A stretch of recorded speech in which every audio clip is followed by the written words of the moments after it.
Good evening, everyone, and welcome to installment number 2 of our 4-part Scholar in Residence series featuring Dr. Stephen Berk. The topic tonight will be Great Trials in Jewish History, Jesus, Dreyfuss, and Beilis, and more on that in the introduction from Al Troidel. I just want to reiterate what Elliot just said.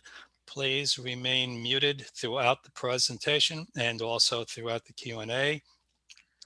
I encourage you to type in questions in the chat, and they will be addressed during the Q&A. And I will also ask for people to raise their hands, and I'll call on you so that you can individually unmute. But otherwise, please stay muted. And the program tonight, as always, is at about 45 minutes, followed by approximately 15-minute Q&A. So with that, I do want to do a quick commercial for some of the upcoming programs. On February 10th, we will be featuring the Oslo Players presenting a Bintel Brief. The cast of the Oslo Players Group will present a Bintel Brief, bringing to mind the many problems and obstacles facing our turn-of-the-century immigrant ancestors from Eastern Europe. For more than 80 years, the Jewish Daily Forward's legendary advice column, a Bintel Brief, which means a bundle of letters, dispensed shrewd, practical, and fair-minded advice to its readers. Enjoy this theatrical reading of actual letters interspersed with Yiddish music. I'm going to tell you that this is going to be a unique presentation. It's going to be a live theater presentation. I think you're going to it's going to be a blast. So don't miss it. There will be a 2-part series presented by Rabbi Siegel. Is This Life All There Is? That is on February 16th at 1:30 and March 2nd at 7 o'clock. And here's a little brief synopsis. Is this life all there is? One rabbi's perspective on life after death. Is death really the end of life or just the beginning? Join Rabbi Siegel on Tuesday. It says Tuesday evenings, but I already gave you the times. One rabbi's perspective on life after death. In this 2-part course, Rabbi Siegel will explore Jewish eschatology, what Judaism has to teach about the afterlife, and offer his own personal understanding of the end of life. This is going to be also a very interesting program. On February 23rd at 7 p.m., our own Dr. Ben Sachs will have a presentation on Hurricane Katrina. With that, one more thing. If you missed last night's presentation, or if you just want to see it again, I did post it to YouTube. You can access that through the Temple's website or the Temple's Facebook page, or you can email me. I'll put my email address in the chat, and you're welcome to email me, and I'll send you the link. With that, I'm going to turn this over to Al Troidel, who will introduce Dr. Berk. Thank you, Joel. Just one correction that was arranged today. Rabbi Siegel's presentation on February 16th will take place at 1 o'clock rather than 1:30. But other than that, everything is absolutely correct. Good evening, ladies and gentlemen. On behalf of Temple Beth Shalom's Program and Education Committee, I want to welcome you to our annual Scholar in Residence series. For the past 15 years, these incredible programs have been made possible through the generosity of the Freund Scholar in Residence Fund.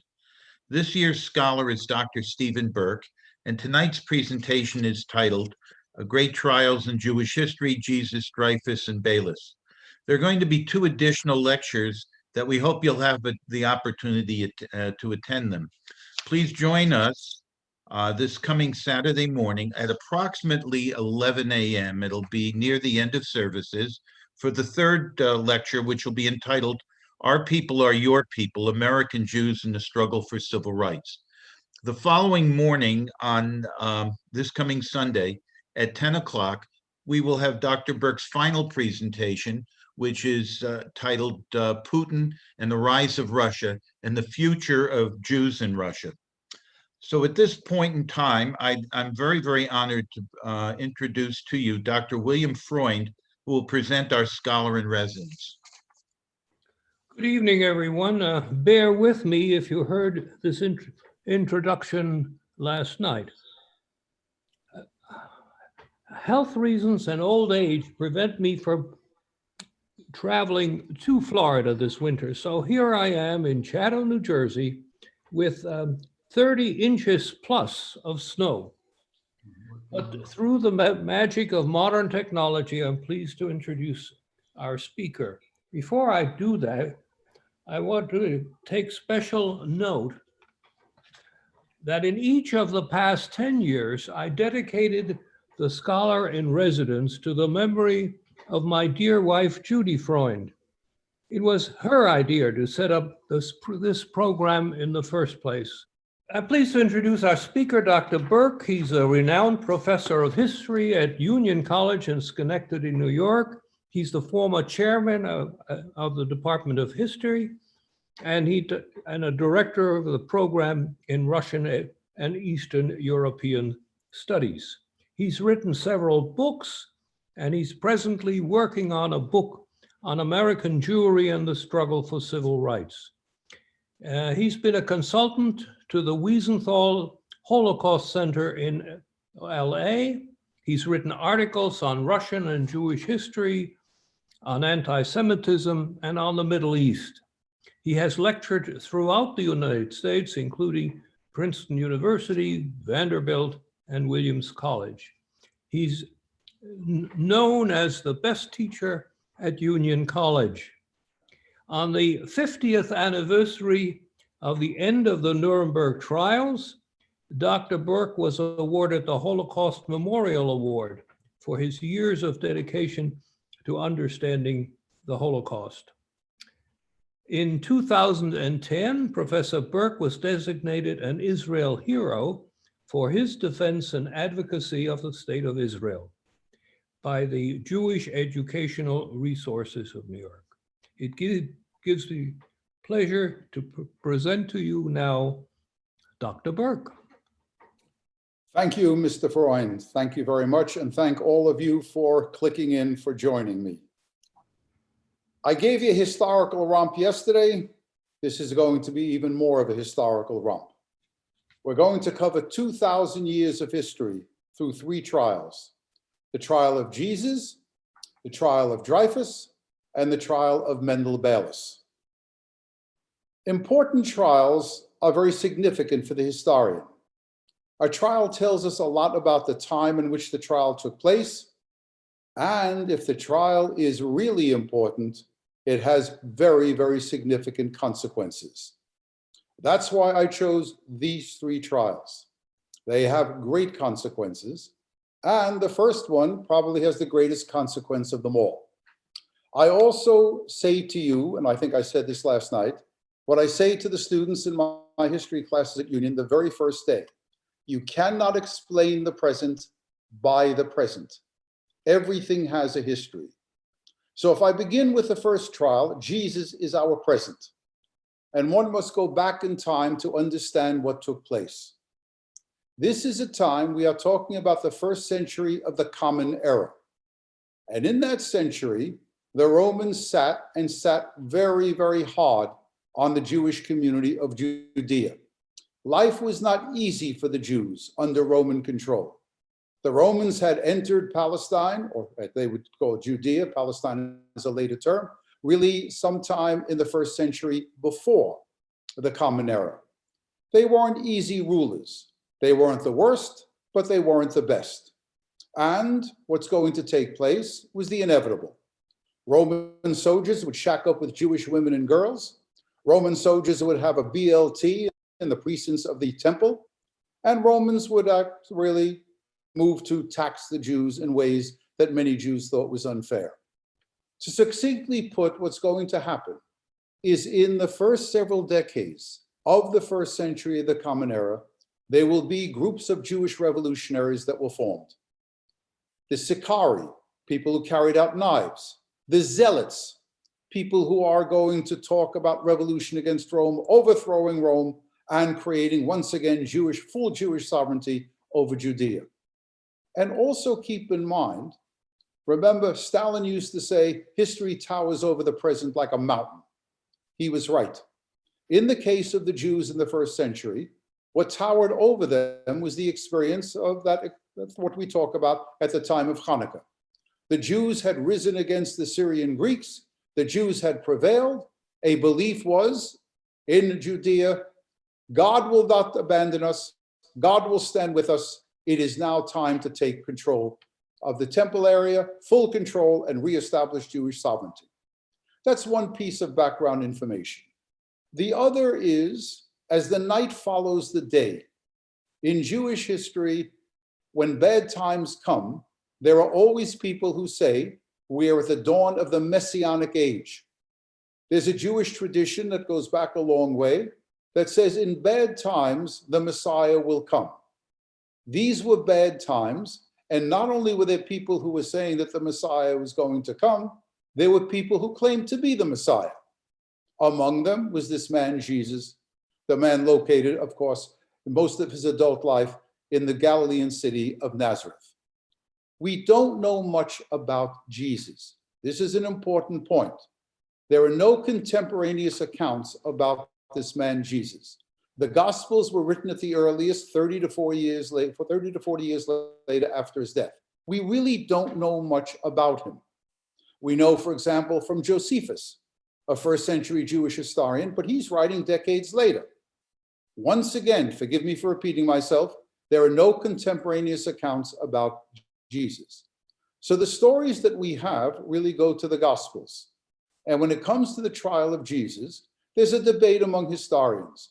Was there one trial? Was there two trials? Were there three trials? There probably were a number of trials. The most important one, the one that shapes history, is the trial that is discovered in the book of Matthew. Now, I suspect that nearly all of you are Jewish, and far be it from me to tell you to read the New Testament. But I will tell you, if you want to understand the significance of the trial and the details of the trial, you need only look at the book of Matthew, chapter 11. It'll take you 5 minutes. The scene is a very, very familiar one. There is a Jewish crowd, and there is Pontius Pilate. We know from history, we don't know much about Jesus from contemporaneous historians, but we know about Pontius Pilate. He was a pig. Pilate was rapacious, he was a crook, and he dealt very harshly with the Jewish population. That we know. So there's Pontius Pilate, and brought before Pontius Pilate by the high priest Caiaphas is this man Jesus. Jesus was a man that was unpopular with the priests, particularly with the high priest. He did things that were, let us say, he was a deviant Jew. The fact of the matter is the country was filled with deviant Jews. After all, for those who have been to Israel, when you went to the Dead Sea, any tour guide worth his or her salt would say, look up there, look at the cliffs up there. And that was where the Dead Sea Scrolls were found. And of course, you ask, who lived in those caves? Well, these were deviant Jews. That is, who lives in a cave? So the country was filled with deviant Jews. Jesus, and not clear what Jesus thought of himself, but some of his followers were beginning to say that he is the Son of God and that he is the Mashiach, that he is the Messiah. The Jewish leadership doesn't like that. It doesn't like it for a number of reasons. Some people think it's heresy, and some people think, among those who were the more prosperous elements in the Jewish community, that Jesus wittingly or unwittingly would become the focal point of a rebellion against Rome, a rebellion that would lead to disaster. So what am I talking about when I say he's a deviant Jew? He eats on the Sabbath. He says things, again, I am the Messiah. Does he say it? People say it about him. He is not the most popular man among Jewish elites. They want to get rid of him. They believe he is a heretic, and they believe he might bring about a revolution that will lead to disaster. So he's brought before Pontius Pilate. And Pontius Pilate, at least according to the New Testament, turns out to be a very objective judge. And Pilate questions Jesus. Are you the Messiah? Are you this? Are you that? And Jesus, as he usually does, answers in riddles. Not clear what Jesus really means in terms of what he is saying. Pilate is visited. His wife is there at the trial. And his wife tells Pilate, according to the New Testament story, Don't do anything to this man. He's an honest man. Treat him decently and don't punish him. Then, of course, Pilate questions Jesus again. And according to the book of Matthew, in this trial scene, Pontius Pilate turns to the Jewish crowd and asks the Jewish crowd, "What should I do with this man, Jesus?" And the crowd yells out, according to the story in the book of Matthew, the Jewish crowd yells out, "Crucify him, crucify him." And Pilate says to the Jewish crowd, "Why? He's done nothing wrong. I see nothing wrong with him." And the crowd, according to the story in the book of Matthew, cries out again, "Crucify him, crucify him." And in one of the most important and, let's say, familiar gestures in history, Pilate takes a flask of water and washes his hands, claiming by doing that, or demonstrating by doing that, he's innocent of the whole affair. So, for the third time, Pilate says, "What should I do with him?" And the answer that the crowd yells out, and it's a Jewish crowd, "Crucify him, crucify him." Then Pilate sends Jesus out. He is flagellated, and ultimately he is being crucified. And so no one will miss the point of the whole story.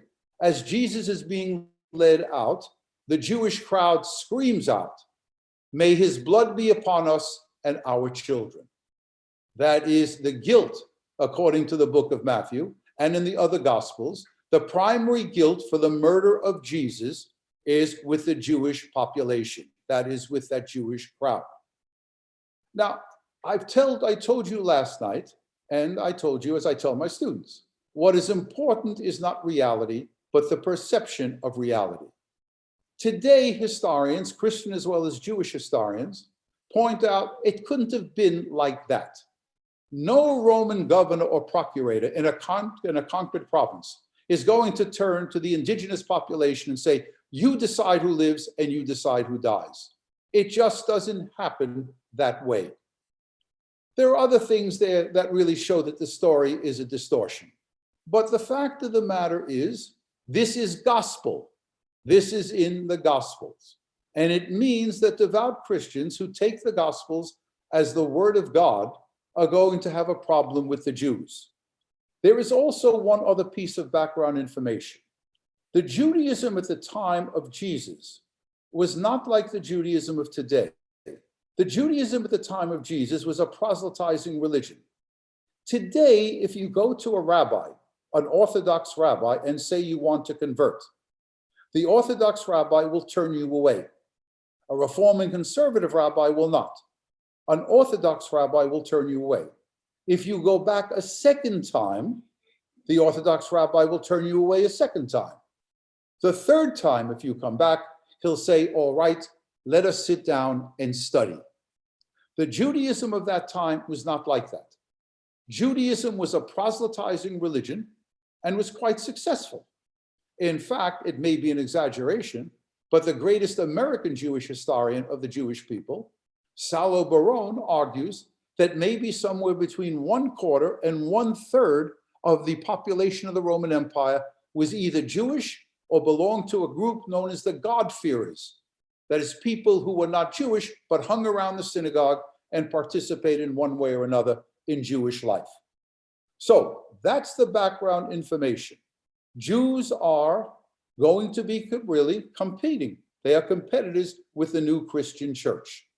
And what the new Christian church is going to do is very quickly, and for, you could argue, down to Vatican II in the 1960s, will perpetuate, really advocate what comes to be known as the basic teachings of contempt. Teaching number one, Judaism at the time of the appearance of Jesus was spiritually bankrupt.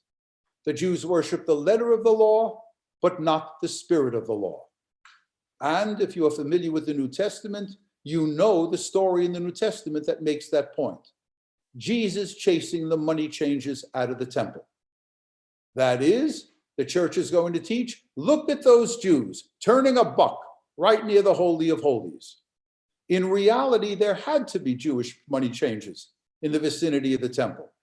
People from all over the Roman Empire, Jews from all over the Roman Empire, were coming to Jerusalem at festival times, and this was the time of Passover, and they were coming to offer sacrifices at the temple. They had to change the currency from which they had come to the currency of Judea. That's why there were money changers in the vicinity of the temple. This is going to cause a problem. Jesus makes that point. And the church will teach again for the second time. Look at them, these damn Jews. They're turning a buck near the Holy of Holies. But the most important teaching of contempt is, of course, the teaching of deicide. Homicide is murder. It is a terrible crime. Parricide, the killing of a parent, is worse than that. Regicide, the killing of a king, is worse than that. But the worst crime of them all, the worst crime that has ever been perpetrated on this planet, is the crime of deicide.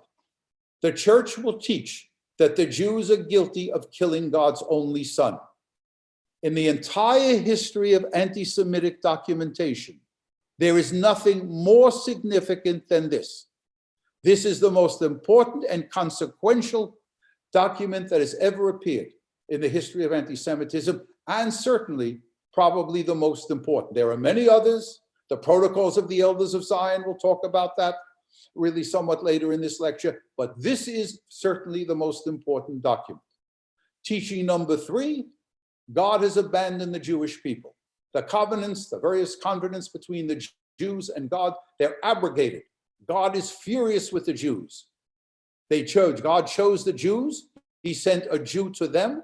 He sent his only son to them. And therefore, what did the Jews do? They killed him. God has abrogated the covenants. And then the doctrine of supersessionism. That is the idea that the Jews are no longer God's chosen people. They have been superseded by the new chosen people, the Christians. What all of this is going to mean is that there will now be placed in Western civilization a ferocious antipathy directed to the Jews, an antipathy that continues right down to the present time. That is, some of you, I hope none of you, but I'm sure some of you have heard once in your lifetime that you have been called, you're a Christ killer. The Jews are guilty of killing Jesus Christ. That is a very, very important thing. And I will tell you, when a people, what's going to happen, of course, after this, is that the Jews will not be killed.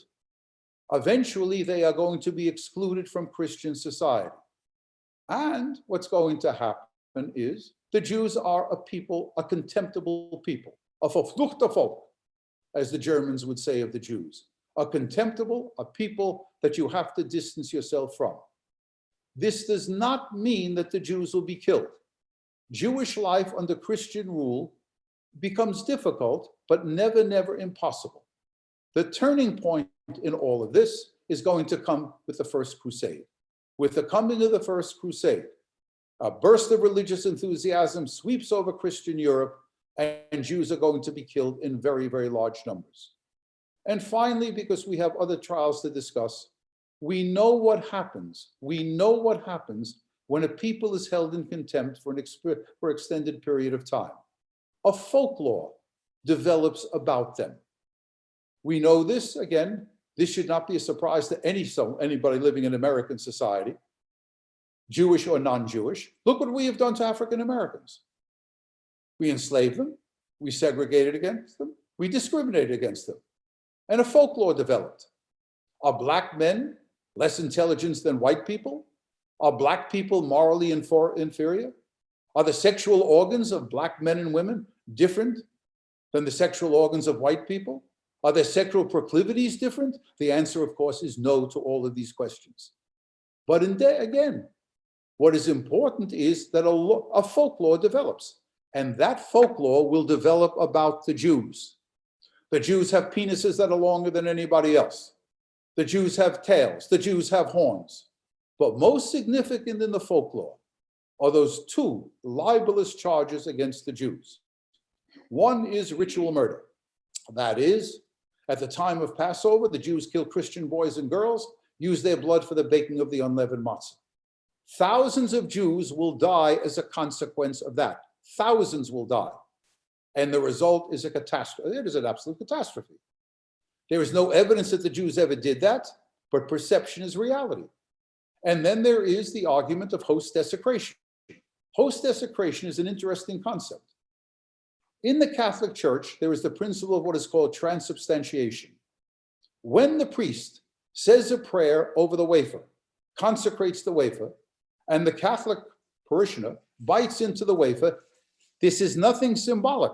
He is participating, he is consuming the body of Christ. In addition to that, when the priest says a prayer over the wine becomes the blood of Christ. So what's going to happen is, of course, as the night follows the day, a number of priests will see, they will see around, they'll lurk around the churches, and they will swear, more than one will swear. The priest will say that I saw the rabbi of the community with wealthy Jews go into the church, take out the consecrated wafers, and stab the wafers. The Jews were killing or crucifying Jesus again, and the priest would testify they saw blood come out of the wafer. Jesus again was suffering at the hands of the Jews.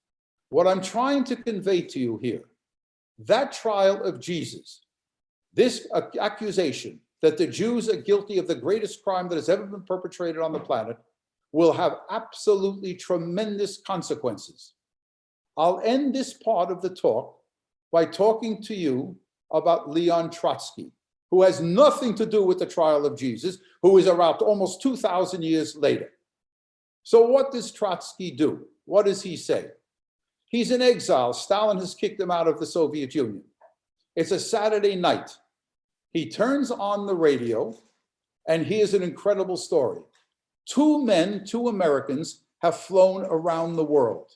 This is the first flight around the world. And Trotsky, perceptive man that he was, says, oh, what a remarkable time we are living in. Absolutely remarkable. Two men have flown around the world in an airplane. Absolutely remarkable. I turn a switch on a black box and a man's voice comes over. He's talking about the radio. Truly, we are fortunate to live in this advanced period of time. And then he sees the irony. In the same day, this is a Saturday night, he says. He says, on Saturday night, I've learned about the round the world flight, right? He's learned about that.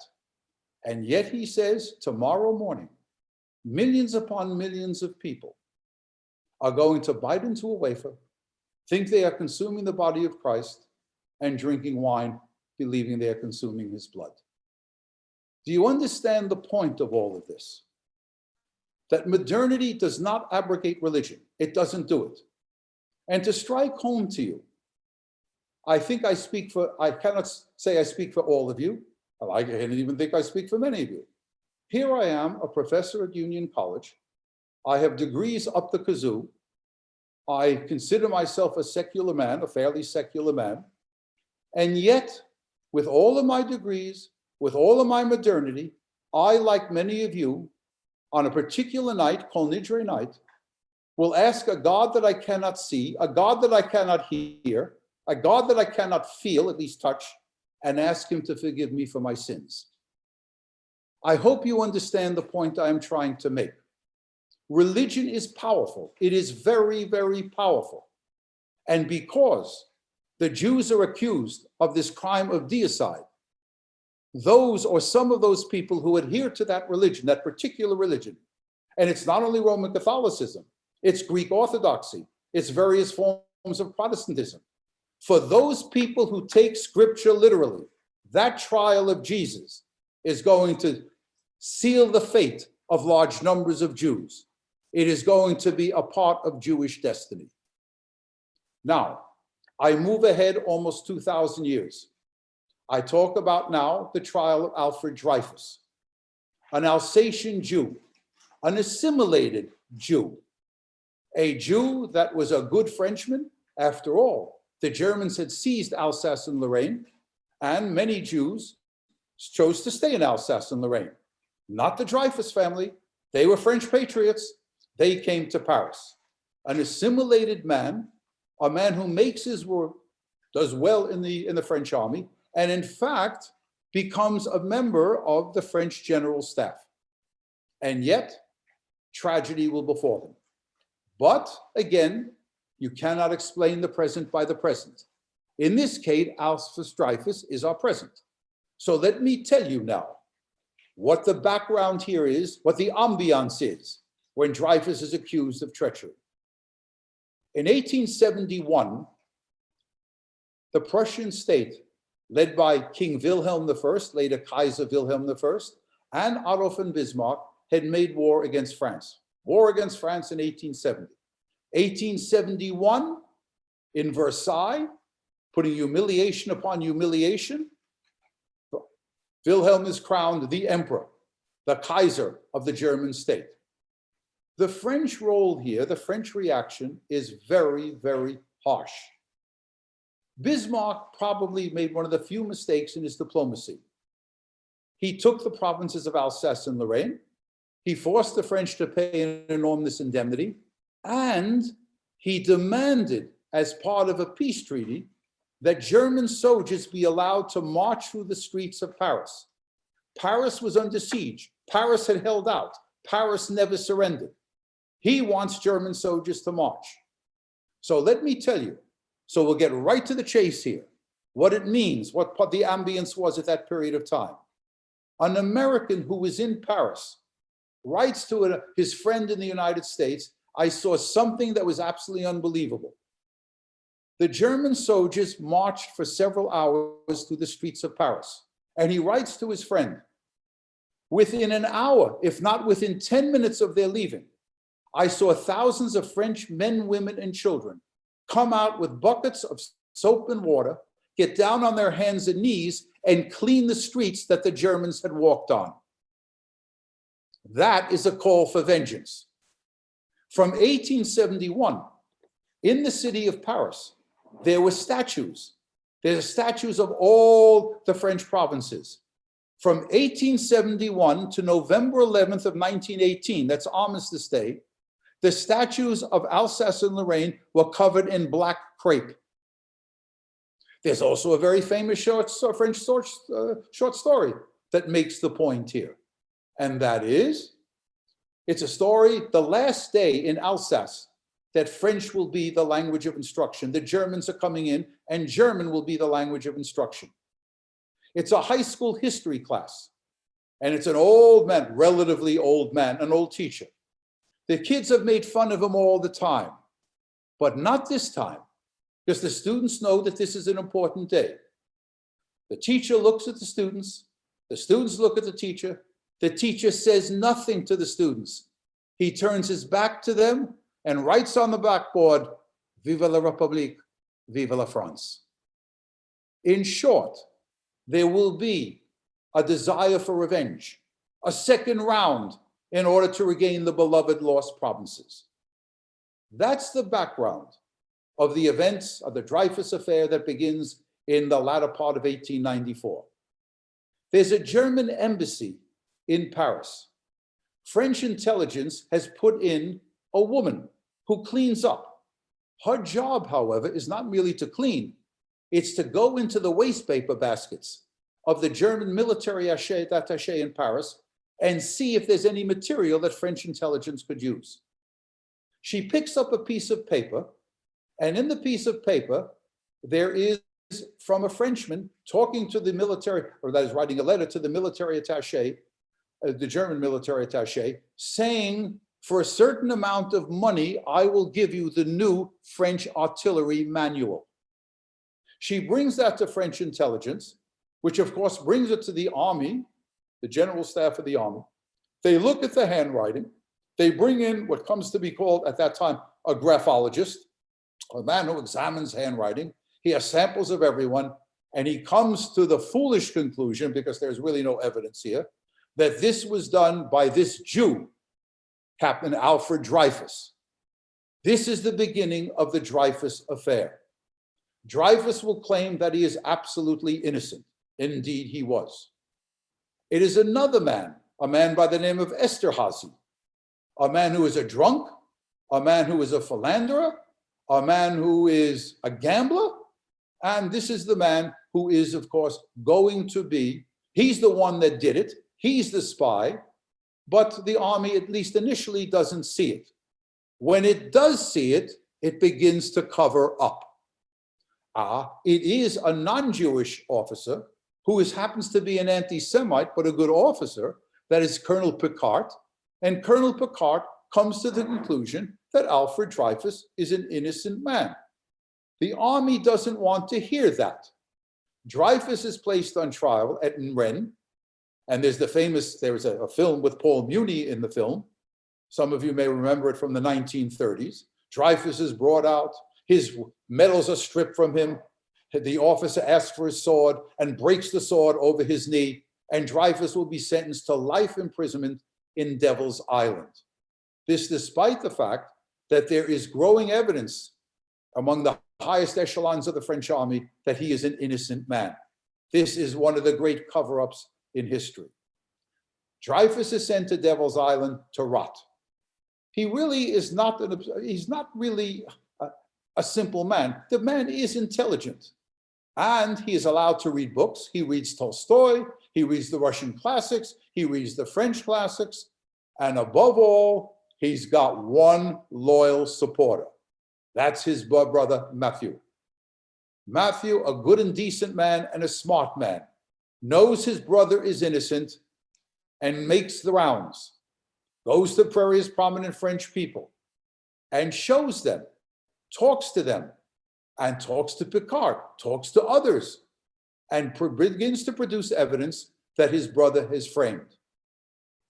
Then, in 1898, the cause is taken up by some of the most prominent French intellectuals. The greatest writer of the age, Émile Zola, will write an open letter, J'accuse, in which he accuses the French army of framing an innocent man and letting him rot on Devil's Island.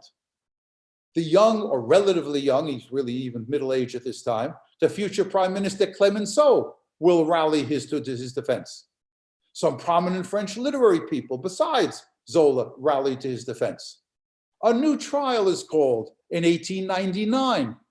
Once again, he's convicted, even though the military court really knows that he's an innocent man.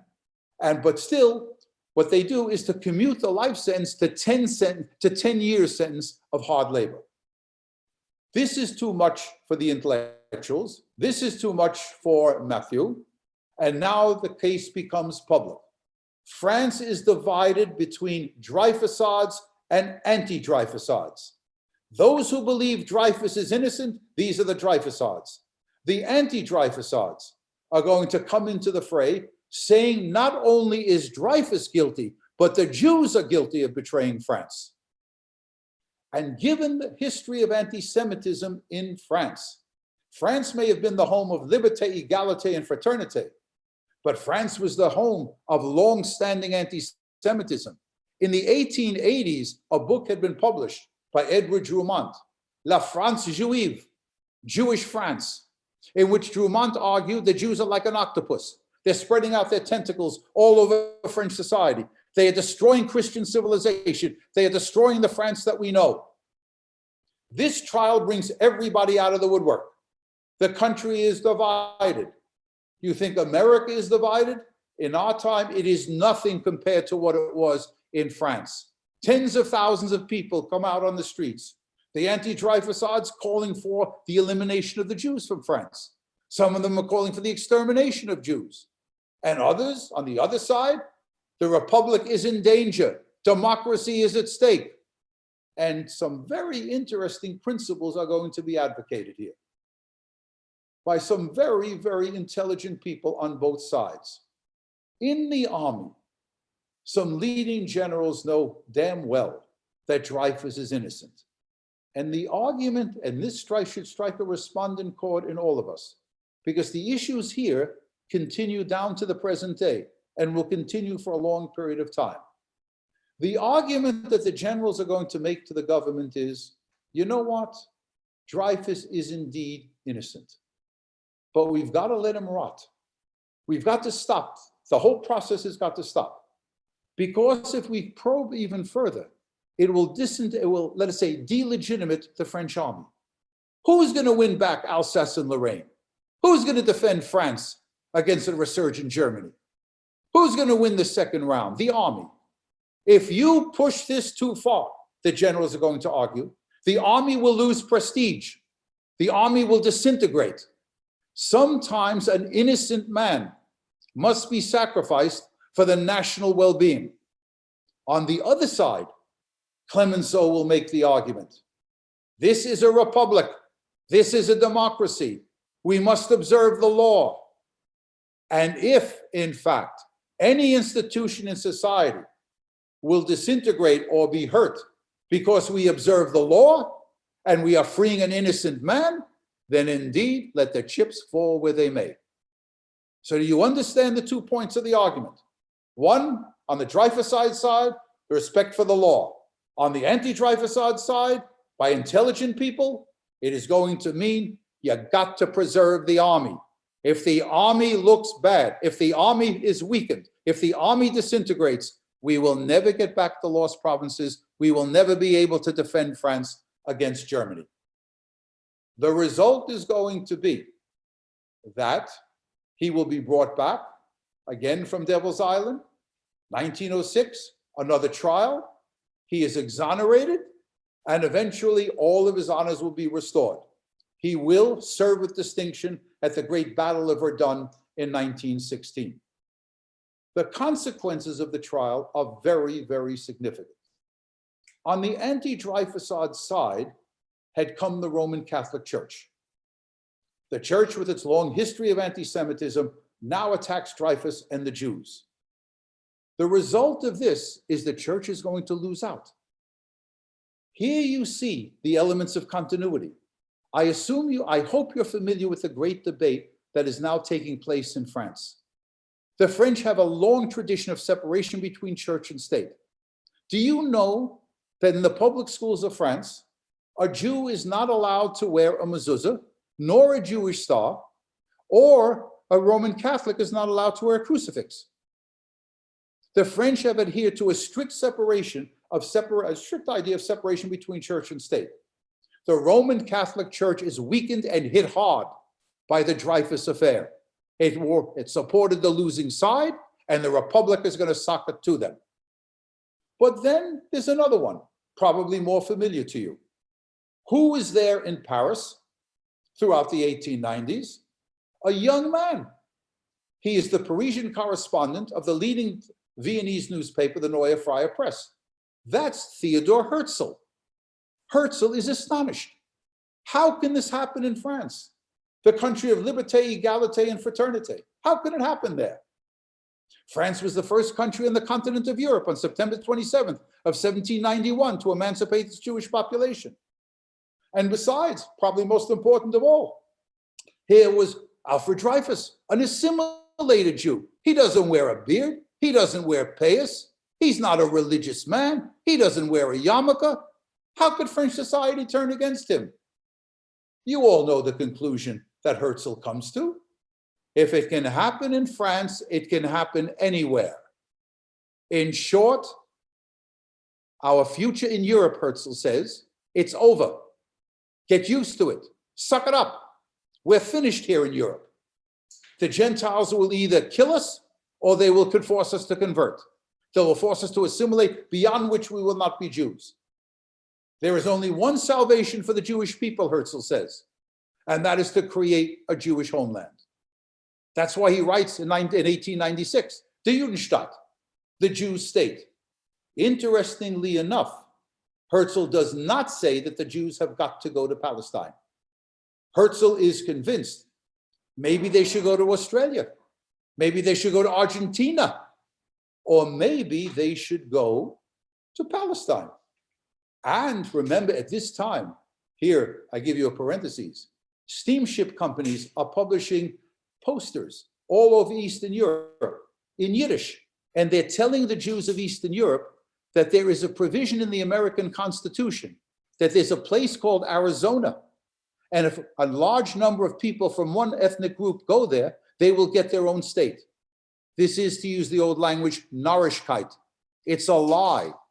It's deliberately a lie in order to get Jews to sign on to come to America and put money in the steamship lines. So what I'm trying to tell you here is that The Dreyfuss affair has one of its momentous consequences is going to be the fact that Zionism is born. Zionism had actually been born before. Religiously, it's 2,000 years before. In 1882, a Russian Jewish doctor had actually wrote a book, Auto-Emancipation, calling for movement to Palestine. But now, nothing succeeds like timing. Timing is of the essence. If it could happen in France, it resonates in Eastern Europe. And that is, large numbers of Jews will rally to the Zionist cause. And then there's a second consequence. What do you learn from all of this if you're a French Jew? Some French Jews will say, Herzl is right. We got to get the hell out of France. But other French Jews, including Dreyfuss himself, Dreyfuss will never support Zionism. Dreyfuss and the overwhelming majority of French Jews will come to the conclusion, look at this wonderful country of ours. They tore France apart to save an innocent Jew. If they could do this for an innocent Jew, this is the country that I want to be in. Do you understand again what I'm saying to you? For a few French Jews, Zionism, you don't do it. That's it. Some of them will resort to Zion. They'll go to Palestine. Very few will. The overwhelming majority of Jews in France, including Dreyfuss and his family, they will stay in France.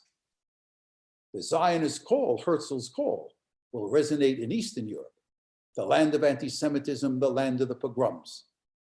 These people will vote with their feet for Palestine. So what I'm telling you, here's a trial. I gave you the background of the trial. I talked about the evolution of the trial, and I'm talking about the consequences of the trial. One last point in connection with the Dreyfuss affair. Those anti-Dreyfussards, they're beaten. They are beaten, and they're beaten badly. They're humiliated. But if you know your history, you know that they will have their day. Their time will come, and some of them are still alive and will wreak havoc upon the Jewish community. In 6 weeks' time, in 1940, some of you are old enough to remember this, France fell to the Germans. The Germans occupied France. 2/5 of France, including Paris, were in the occupied zone, directly occupied by the Germans. But 2/5 of France were the unoccupied zone, where a French government was allowed to govern. That's the government of Marshal Pétain and Pierre Laval. That's Vichy France. Vichy France will call upon the French police. Again, the impetus comes from the Germans, but the French police do it. Will round up 76,000 French Jews and send them to Auschwitz. Of the 76,000 French Jews that sent to Auschwitz, less than 1,500 are going to survive. And some of the same men who were anti-Semitic, or among the anti-Dreyfussards in the 1890s, they are now there in 1940 to 45. They will have their day. All right, now we move on to Mendel Beilis, a 37-year-old Jew. Now, once again, the event. We are talking about the time of Passover and Easter in the year 1911. Some of you may know this, some of you may not. Easter was always a bad time for the Jews of Europe. Remember, Easter commemorates the crucifixion, the crucifixion of Jesus and his, if you're a Christian, his rising from the dead. It's always a bad time. Pogroms and riots against Jews in Europe always used to take place. Now, around this time, a 12-year-old boy, Andrei Yushchinsky, a Ukrainian boy, is found in a bathtub.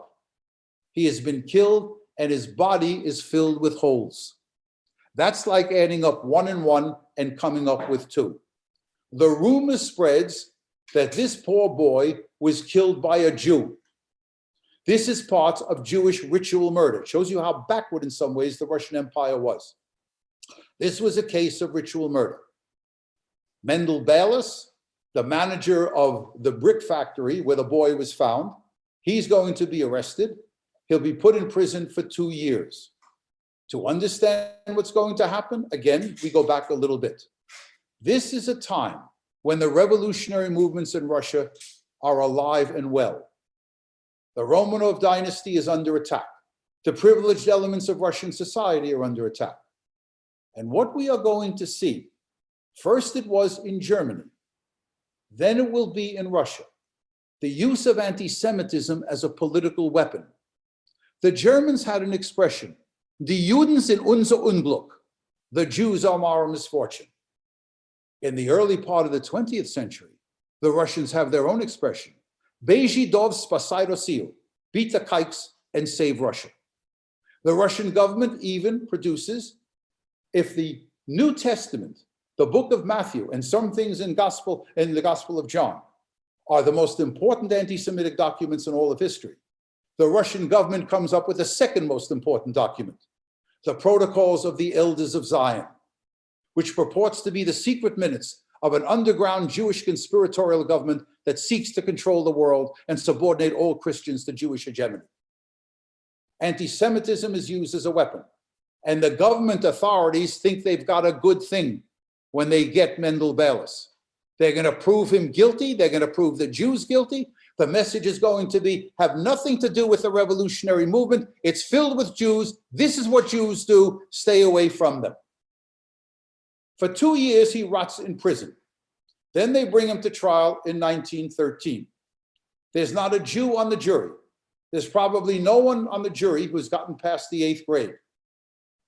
The jury listens to the evidence.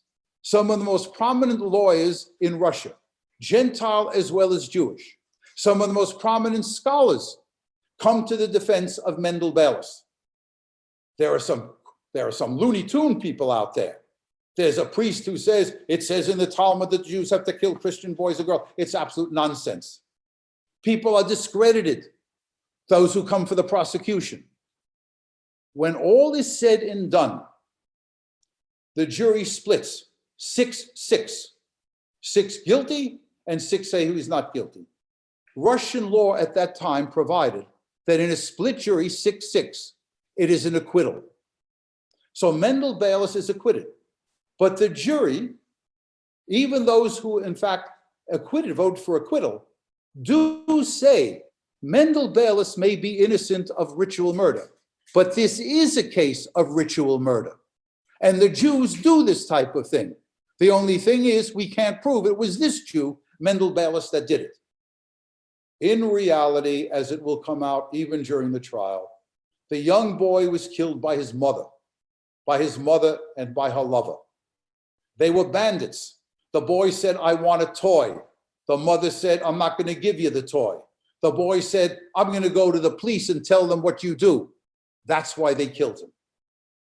The consequences of the Beilis trial are again significant, and they tell you a number of things.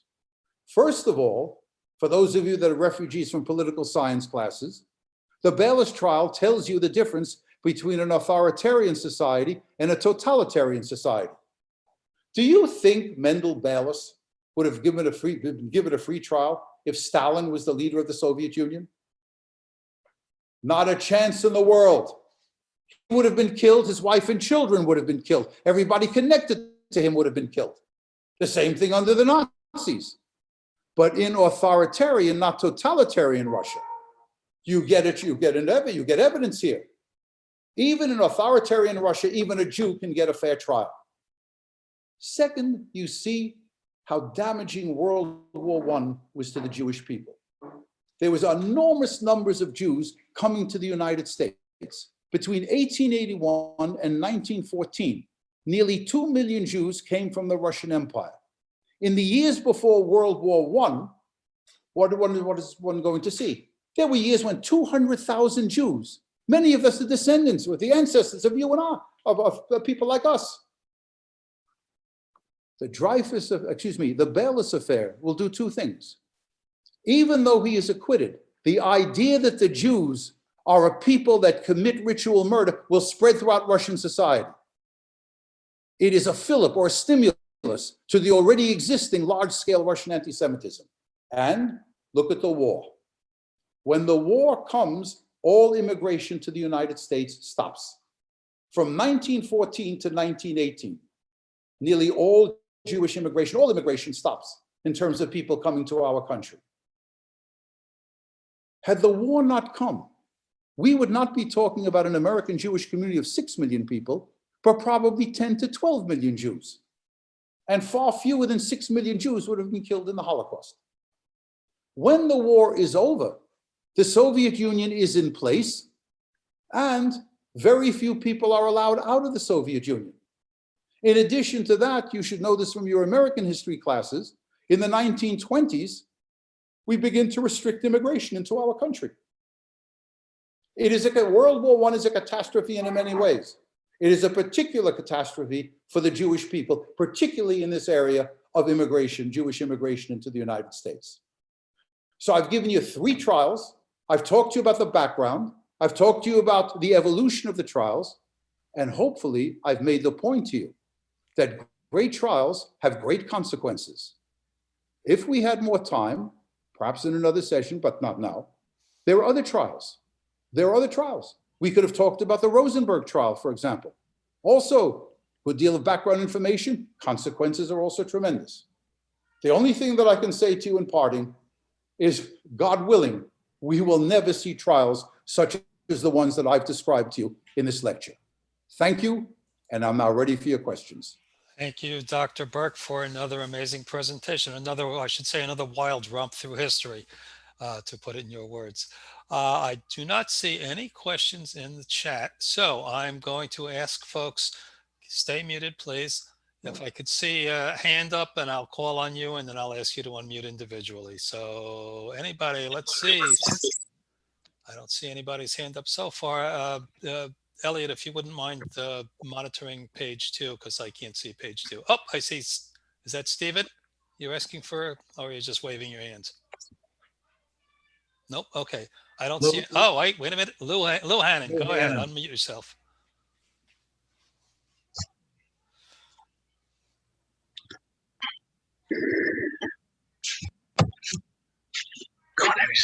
Lou Hannon.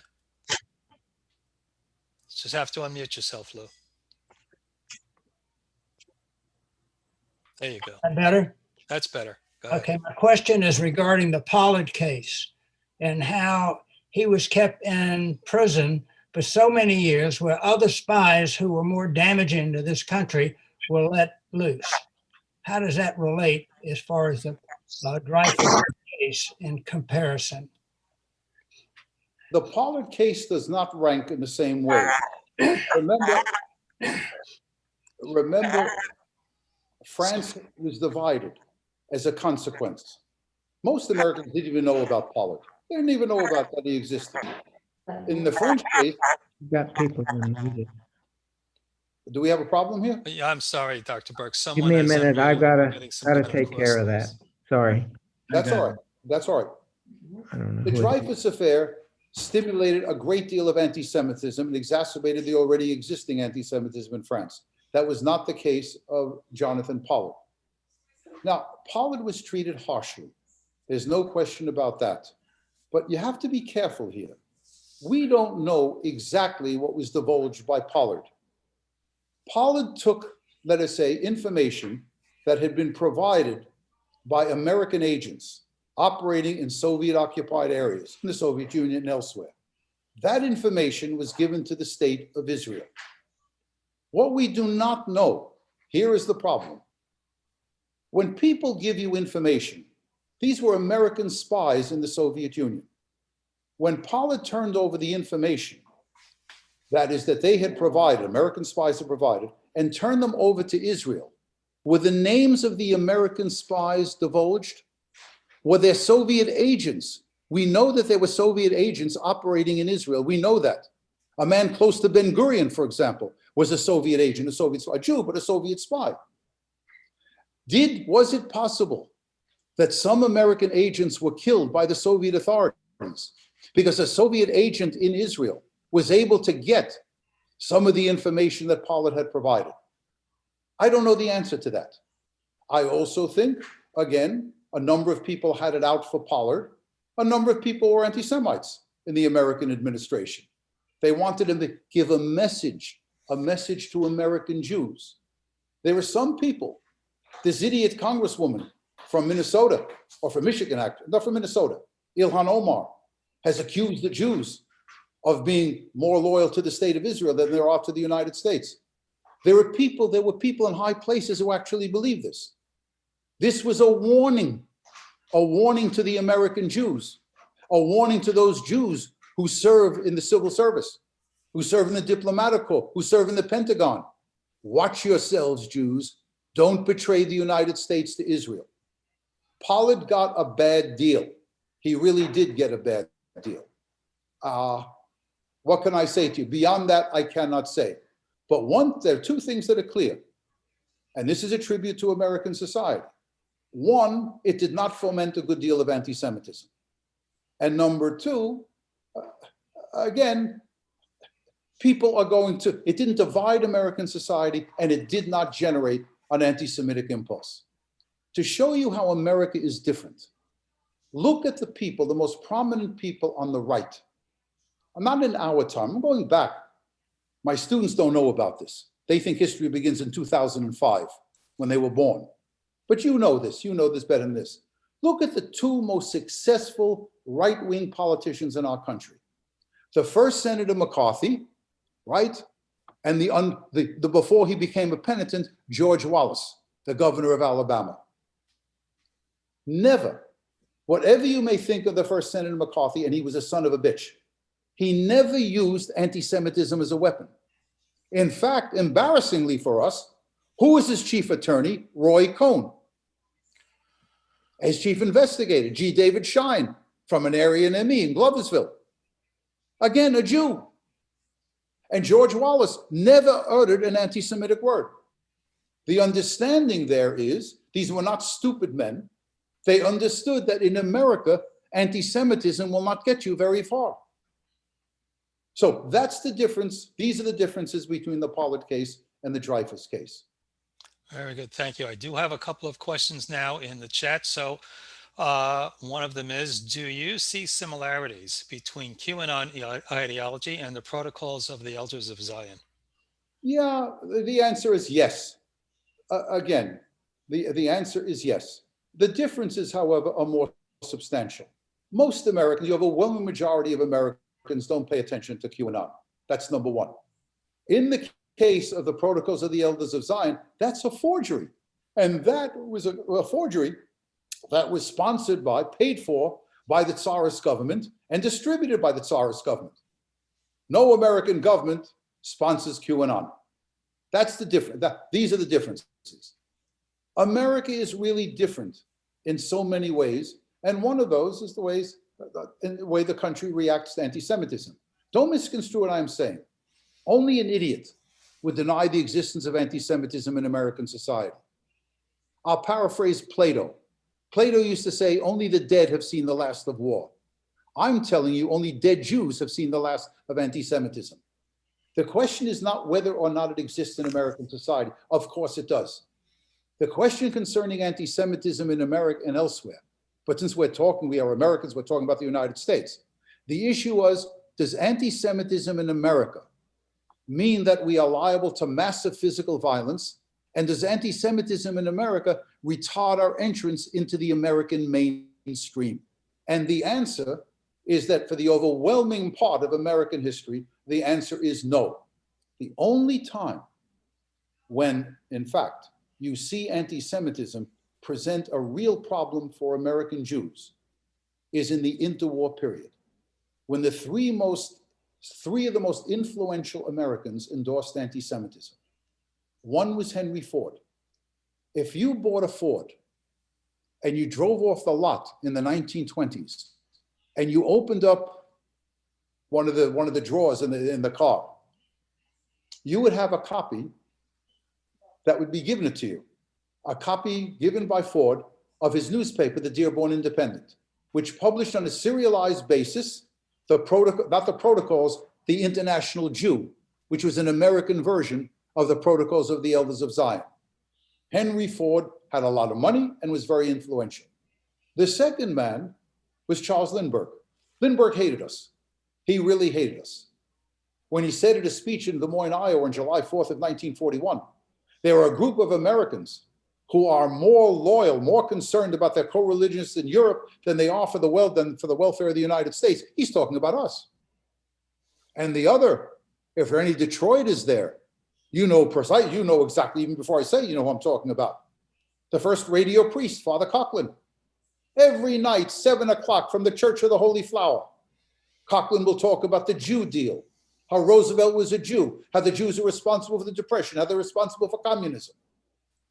That was powerful stuff. We will never know. Hear him striking home. We will never know how many Jewish men, particularly Jewish men, how many did not get into colleges? How many did not get into medical school or professional schools because of the anti-Semitism that was current in the 1920s and in the 1930s? We'll never know that number. Okay, So what I'm trying to tell you here is that this is probably the only time, and in terms of compare to Europe, it's nothing. The safety valve for American Jews, the safety valve for American Jews is CCNY and the public school system in New York City. Do you know what they used to call, and then I'll end this answer. Do you know what they used to call CCNY? Circumcised citizens of New York. That's what they used to refer to CCNY. Hunter, later Queens, again, later Lehman, Brooklyn College, and CCNY itself. This is the safety valve for American Jews. And that's why the discrimination is not of that magnitude that it existed in Europe. So from the chat, another question: what happened in the Vatican that led to the church reversing its position on the Jews' murder of Jesus? The man that I mentioned last night to you, Jules Isaac, I mentioned in the beginning, Jules Isaac. Jules Isaac was a French Jewish physician who had lost his family in the Holocaust. He's the one that uses the term, the basic teachings of contempt. So what he said, he will have influence within the French clergy and through the French clergy with the Vatican. When the war is over, decent people in the Vatican, and that's not an oxymoron, they were decent people in the Vatican. They were people who tried to save Jews. The Pope may have been silent, but they were decent people in the Vatican. They understood what had happened. They understood that the church had abdicated its responsibility and that the church had got to set things right. That's why there's Vatican II, among other things. All right, from the chat, you spoke of authoritarian versus authoritarian versus a dictatorship versus democracy and the nature of trials. Do you have an opinion regarding whether the QAnon folks do not believe in democracy and prefer authoritarianism? They probably believe, they would say they believe in democracy, but it's a democracy based upon white supremacy, a democracy based on the exclusion of certain groups. That, of course, is not democracy. They would probably look at, from distancing ourselves from them, looking at them, they would believe in an authoritarian society in which certain basic ideas would prevail. All right, I'm just looking through the chat and then I'm going to call V. Why Joel, are there... I will stay. Joel, I will, if any people want to stay, I will stay with them. Okay. If they want to ask more questions. Right. We're over time, but I don't think anyone minds. Why are there no Roman records of the trial of Jesus? That's the question from chat. The honest answer is we don't know why. There may have been records. They may have been disappeared. Remember, we're talking about things 2,000 years ago.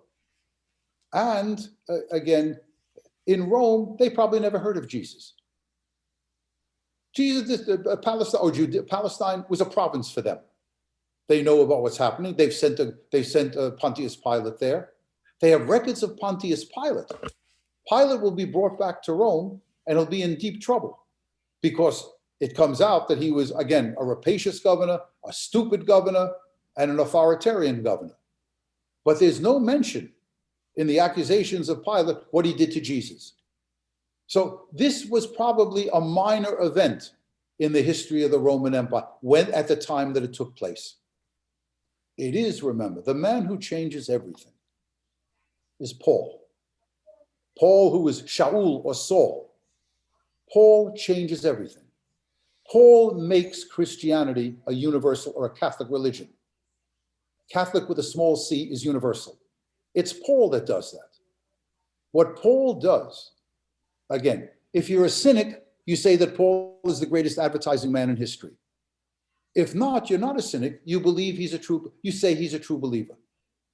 That is, what Paul does is to take Judaism. This is Judaism light. Christianity, Catholicism at that is Judaism light.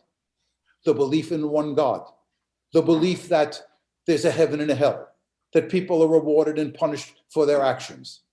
What Paul does is to take Judaism without the 613 mitzvot. Paul eliminates circumcision, at least for Gentiles. He eliminates circumcision. That's important.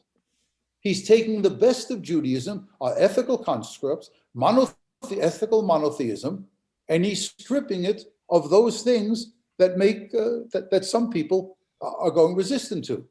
If you have Christian friends, what do they eat at Easter time? They eat a ham. You know why? You know what they probably don't know where it comes from. They eat a ham to show that they are free from the yoke or the burden of the Torah. That kashrut is not necessary. That's what Paul is saying. It's Paul. This is what is called in history the parting of the ways. Go ahead. All right. So based on the fact that we still have actually 90% of our audience still with us, I think people want to hear more. So let me see a hand if anyone has a question. Anyone? I see a hand. Anybody on page 2, Elliot? Oh, Mario, did you put up your hand? I had Iris had her hand up and she put something in text, and I read Iris's question. Okay, yeah. And Marlene and Sandy, did you have your hand up earlier? I read their question. Okay. What about, I can speak if you wish shortly. Go ahead, Dvora. Okay. We are all educating our children and grandchildren in Judaism, we think, but look what I've learned tonight. And it's quite amazing. What I'm trying to say is that when our kids get to the University of Toronto, their education really starts with Hillel. There must be a way, looking forward, this is not a trial, but we will be forward. We have to look backward now to see if we can learn from our past. There must be a way that we can do a better job with our children, even though we send them to day school. If you're asking me, I have children, I have grandchildren. This is a very difficult question. Let me say to you again, this is a very difficult question to answer. I want to only think about it. All right. Judaism is not a pediatric religion. It's not a religion for children. The best way to get your children and your grandchildren to lead Jewish lives is that you lead a Jewish life in the way you define it. You don't have to be Shomer Shabbos. You don't have to be a Frumi Yid. But what you have to do is to absorb Jewish culture. Let me put it another way. If we were in the synagogue in your temple, I would be on the bima and I would turn to the ark. And I would say, you know what's in that ark? That's the genius of the Jewish people. That's ethical monotheism. That's what our people created probably 3,000 to 3,500 years ago. You may think, and you can make a case for this. I speak to you as someone who's fairly traditional. You can say in the Torah, it's all bubamaitzes. That's all it is. It's all fairy tales. But if you look closer, and you don't have to believe in God here, that's the genius of our people. That's what we contributed to humanity. So even if you are, to use the old language, an upper course, a man or a woman that doesn't believe, understand that that's the genius of our people. That's what you have to know. You don't have to believe it. You don't have to say it's the word of God. Maybe it's men, women. Was there a Moses? Who knows whether there's a Moses? So I'm trying to tell, if you want to really teach your children well, one, lead a Jewish life. And two, in the end, it's not bagels and lox that will preserve us. Nor is it the Holocaust. The memory of the Holocaust will preserve it. That's a surrogate. Nor is it Israel that will preserve us. You have to go back to the sources. You've got to go back to Jewish culture, to the Jewish tradition. That's what's important. There's no panacea here. There really is no panacea. And we live in a marketplace of ideas. You can't force anybody to be Jewish. You can't force anybody to believe. What you can do is to expose all of our people to the Jewish traditions, to Jewish culture. That's what's important. All right, so we have gone long and I haven't seen anyone. So I'm going to ask one more time for a hand. If anyone has a hand up, I'll call on you. There are some blank screens, so if you've got your hand up and I'm not calling on you, that means I can't see you. So you could unmute and ask a question. Well, okay. Whoops. Irving Mason, go ahead. Unmute yourself. Yes, sir. First of all, I enjoyed listening to your lecture. Just brilliant. But getting back to one on Jesus, as a professor, and I'm a retired professor also, when you lecture concerning the trial of Jesus to the non-Jewish students in your class, what kind of comeback do you get there? One of the things I have learned, I'm teaching 54 years at Union College. I tell the kids, I came as a young Jew, now I'm an old Jew. So one of the things that I've learned over the years, this is somewhat cynical that I'm saying to you. I'll use bad language. Nobody knows nothing. What I'm telling you is we lament the fact, relevant to the last question that was asked, that the Jewish youngsters know nothing. If it's any comfort to you, the Catholic youngsters know nothing. We live in a highly secular society. Union is a secular school. It's a school that draws from middle class, for the most part, and upper middle class young men and women. Most of them don't go to synagogue. Most of them don't go to church. I have to teach, to show you how awkward things get, because religion is so important in history. I tried to make that point to you. I have to teach the Catholic students the catechism. And if I ask 100 Catholic students, what's the Immaculate Conception? You know what they tell me? They tell me that that's the virgin birth. The Immaculate Conception is not the virgin birth. The doctrine of the Immaculate Conception is that Mary was born free of sin, and that's why she was chosen to be the mother of Jesus. So nobody knows anything. So if I say to the kids something, and I have to talk about, when I teach a Holocaust class of 200 students, I have to talk about the roots of anti-Semitism, and I talk about the trial of Jesus and Christian teachings about the Jews. I've taught the Holocaust for 35 years. Only one student has objected to my depiction of the trial of Jesus and Christian responsibility for the death of Jesus. Only one student. That's out of probably about 7,500. All right, I'm going to make this the last question because we have gone very long, but what I'm going to do is combine two questions in the chat into a two-part question. What do you think of children who go to Catholic schools who are told to pray for unbaptized babies? And do you feel Christianity helped proliferate ethical monotheism? I'll deal with the second one first. Yes, Christianity is will propagate monotheism. What is often said, and I think it is true, is that Judaism paves the way for Christianity. Judaism makes Christianity palatable for large numbers of people.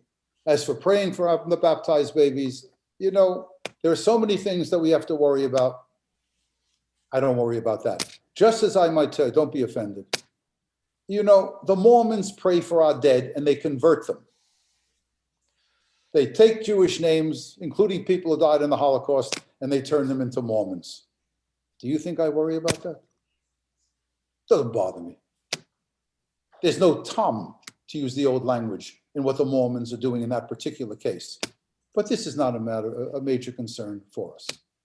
What is a concern is, of course, if there are people out there, and there are people in the Christian community, in all the Christian communities, that think that we are doomed to burn in hell because we have not accepted Jesus as a Messiah. That's a problem for us, because that can lead to certain things, other ideas that can eventually lead to physical violence perpetrated against the Jews. That's something to be concerned about. But by and large, Christianity has turned the corner on this. There are exceptions. I think I may have mentioned to you. Mel Gibson's idiotic father. He still talks about Jews the Jews killing Jesus, and so on. The major anti-Semitic threat that comes to us in our time: one, white supremacists and neo-Nazis. Two, people on the left. And again, I talk to you, I'm a registered Democrat. My Democratic credentials are impeccable. If you come from Brooklyn, you have a gene on chromosome 16 that codes for the Democratic Party. You can't push down the lever on the Republican Party. You can't do it. Nonetheless, I'm telling you, the left wing of the Democratic Party is a problem. Ilhan Omar, AOC, Rashid Tlaib, these people are a problem. They have brought anti-Semitism and anti-Israeli sentiment into the mainstream. So the white supremacists on the right, the people that I just talked to you about on the left, Islamic extremism is another problem. Not so much in our country, not yet in our country, but in France, probably 80 to 90% of the anti-Semitic acts in France are perpetrated by Muslims.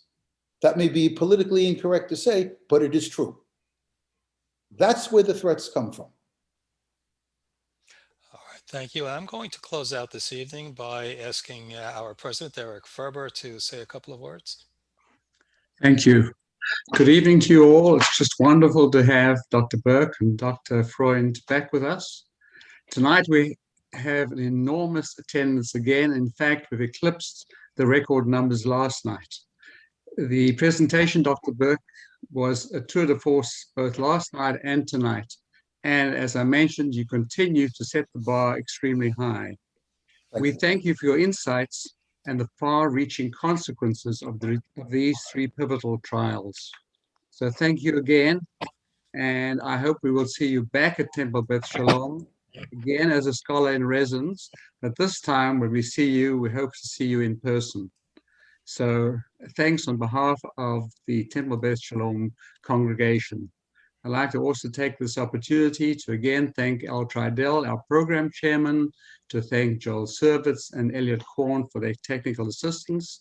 And I hope to you, the congregation, that you will join us and join Dr. Berk and Dr. Freund at our Shabbat service, where we'll be hearing Dr. Berk's presentation, Our People Are Your People, American Jews in the Struggle for Civil Rights, which is going to be amazing. And then on Sunday morning at 10 o'clock, Putin and the Return of Russia and the Future for Russian Jews. And for all of us with Eastern European backgrounds, this really is going to be amazing. So I thank you on behalf of Temple Beth Shalom, and thank you, our congregation, for attending tonight. And if I may say, an early Shabbat Shalom to all of you. See you on Saturday morning. All right. Once again, thank you, Dr. Berk. Thank you, everyone, for attending, and we will see you again. Good night. Take care. Thank you. Stay well. Shabbat Shalom. Shabbat Shalom. Shabbat shalom. Thank you. You're welcome.